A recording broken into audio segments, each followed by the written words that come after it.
and all other countries are embracing it. Now, if this is what we have on the table, how will this devolve, or how will it be a part or a portion or a result of this striving now for a national conference? Would that be the same agenda, or are we at cross purposes here?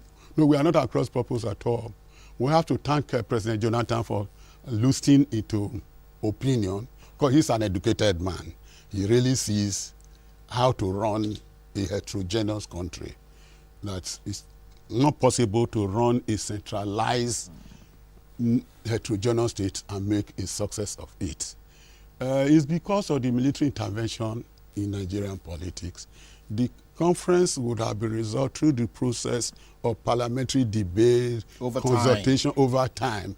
India also decentralized, but they didn't really have to go for these conferences. But in our case, India didn't have a military heritage. The whole of European Union have only just also decentralized. England, UK was talking of a melting pot in the past, but now when you get to UK, England is different. From Scotland. Scotland is on its own, in its own world, even with its own currency. Wales is in its own world. What is the population of 3 million? Northern Ireland is in its own world. Then even Scotland, even France, that was once a big melting pot. Corsica is now a country of its own within France.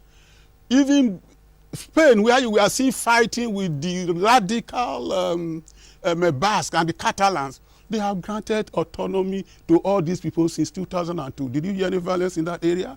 We are saying today, if you decentralize Nigeria, which I think the conference should arrive at, because the PRONACO has done a lot of work on this. Yes, we'll come to that. But then, so what I'm trying to say in earnest is that anybody who is thinking we can run Nigeria as a centralized nation state is only daydreaming.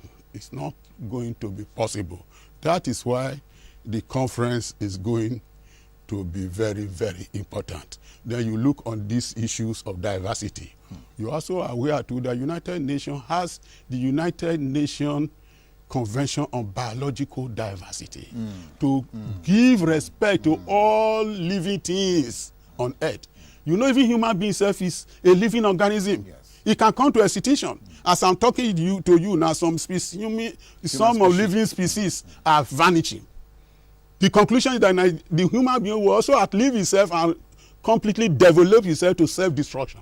Those are the arrangements of nature. You must be able to prepare yourself how to contend with these unanticipated changes that are happening. You can't do that in a centrally controlled heterogeneous state. Now, I would just wonder.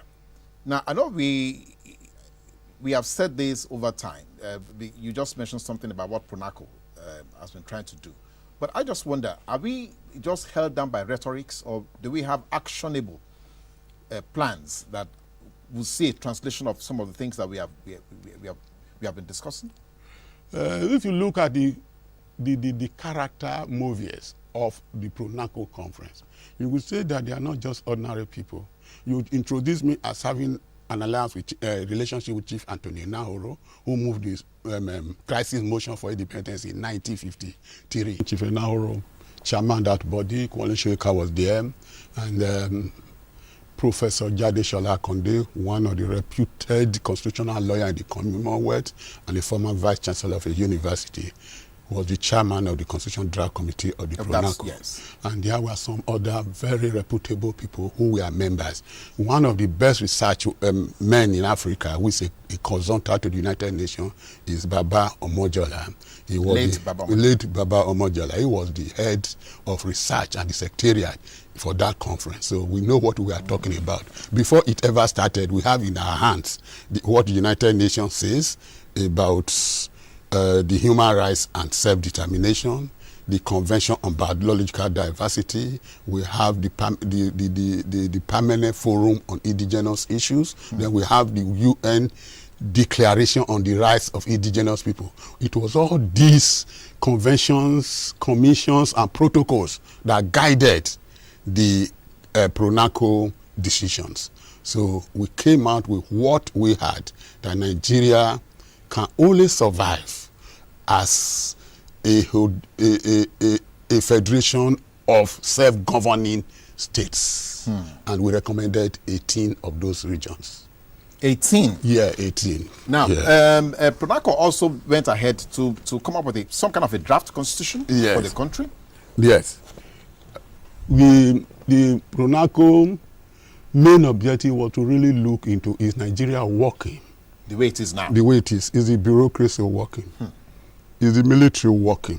The para-security groups, are they all working? But all we have seen is that because of the heterogeneous nature of the country, and then the idea by the military to centralize control, centralized controls, command control, which is not their fault. If the military is to survive, and we have accepted that they should take over government and we supported them, they can only run in the way they know how to succeed, and they did it that way. But in a democracy, it is government from bottom up, whereas the military is from top down.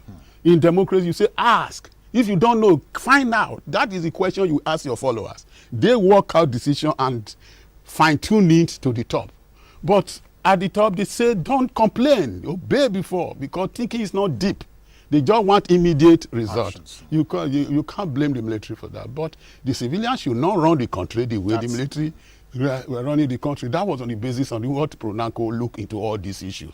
And we saw that the real victim of the Nigerian intervention in the in Nigerian political arrangements is the politicians, followed by the army itself, because they became orphans. Immediately the military came to power, they were dismissed, the parliament was dismissed, the ministers were no longer there, then the bureaucrats take over government. The military itself does not have the brain which the military people had. So they had a feed day for themselves. So the country become a country of bureaucrats. But bureaucrats cannot initiate policy at the same time implement policies. So what we have seen is that up to 1979, you still have some remnants of some political leaders like Chief Awolowo, Dr. Azikiwe, Aminu Kano, and this even now whom you mentioned earlier. But they are all gone. The present generation of politicians are orphans. Where did they learn politics from? So by 1966, the country was compartmentalized in their different sectors. You know who the politicians are. Right from the top of the Amadou Bello, the Awolowo, the Azikiwe, all of them, down to the high school. You know who if you want to be a civil servant, you know whom you are to look up to. The Adebo, the Odomosus, the Ali Akilu, Dunakman, you know them. If it's even the army, you know the Ronsis and others. If it is the police, you know the Air Debt and all of them down.